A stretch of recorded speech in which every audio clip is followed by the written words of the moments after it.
तो भगवान श्री कृष्ण से अर्जुन पूछ रहे, बड़ा अच्छा प्रश्न है कि हे कृष्ण, वह कौन सा उपाय है जिससे मनुष्य सुखी होता है। मैं सब वही प्रश्नोत्तर करूंगा जो तुमको जरूरत है, ढूंढ ढूंढ कर लाऊंगा। श्री कृष्ण कहते हैं, अर्जुन, सुख पाने के लिए बहुत कुछ करना नहीं है, सिंपल सा रास्ता है सुख का, छोटी सी चाबी है सुख की, मामूली सा फार्मूला है सुखी होने का। थोड़ा सा समझने की जरूरत है, सुख शुरू हो जाएगा। कृष्ण बता रहे, इस प्रश्न का उत्तर भी अभी मैं दूंगा आपको, लेकिन थोड़ा रुक जाओ। एक तीसरा प्रश्न तुम सोचोगे प्रश्न ही प्रश्न करोगे कि कुछ उत्तर भी दोगे। ये तैयारी तो मुझे करना पड़ेगा ना।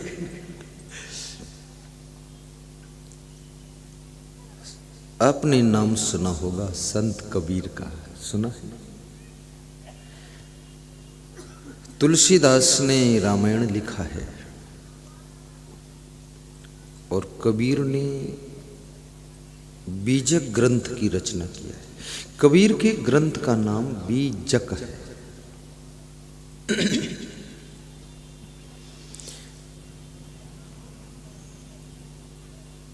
और कबीर एक बहुत ही विख्यात संत हुए हैं। काशी लहरतारा में जिनको प्राप्त किया गया, कबीर चौरा में जिन्होंने साधना किया, मगहर में जिनका देहावसान हुआ, निर्वाण हुआ,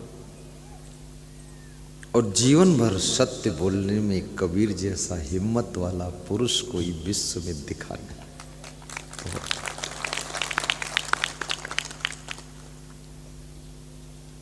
और कबीर ने सत्य बोला फिर भी जिंदा रहे, ये आश्चर्य।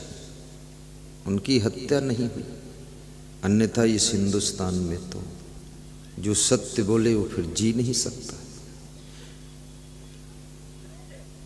जिन्होंने ज्यादा सत्य बोला, तुम ज्यादा सत्य अगर घर में बोलो तो घर के लोग धक्का मार के भगा देंगे कि तुम बहुत हरिश्चंद्र बनते हो। और ये भी बात है, पूरा सत्य से काम चलने वाला भी, क्योंकि सत्य तुम अकेले बोल रहे हो, बाकी करोड़ों लोग झूठे सब आसपास है, तो उसमें तुम ही फंस जाओगे। ये झूठों से बचने के लिए थोड़ा झूठ का प्रयोग आपको भी करना पड़ेगा। हालांकि कबीर ने लिखा है सांच बराबर तप नहीं।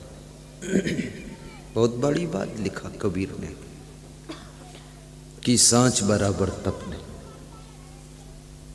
झूठ बराबर पाप, और जाके हृदय सांच है ताके हृदय आप। बहुत बड़ी बात है, सांच बराबर तप नहीं। देखो, लिखना आसान, ये बात कहना आसान, पर ये करना बहुत कठिन है। मैं भी पूरा सच नहीं बोलता। मेरे से कोई आदमी आता है, कहता है गुरुदेव, मैंने कहा हाँ बताओ। बोले हम फोन करते तुम उठाते क्यों नहीं हो? तो मैंने कहा कि हम जान नहीं पाते। तो बोले मिस कॉल आती तो वापस क्यों नहीं करते? तो मैंने कहा टाइम नहीं है। तो टाइम नहीं तो इतना चेला क्यों बनाते? तो हमने कहा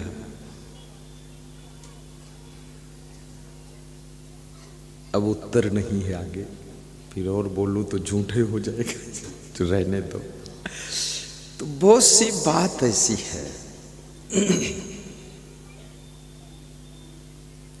और वह सत्य भी मत बोलो जिस सत्य से लोग बहुत घायल हो जाते हैं, और वह झूठ भी मत बोलो जिस झूठ से लोग बहुत ज्यादा चक्रव्यूह में फंस करके दुखी हो जाते हैं।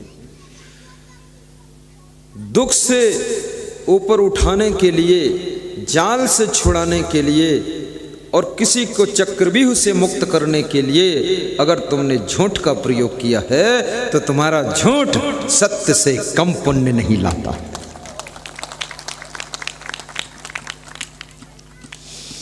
एक वकील मेरे पास आया और बोला कि डॉक्टर साहब धन्यवाद आपको।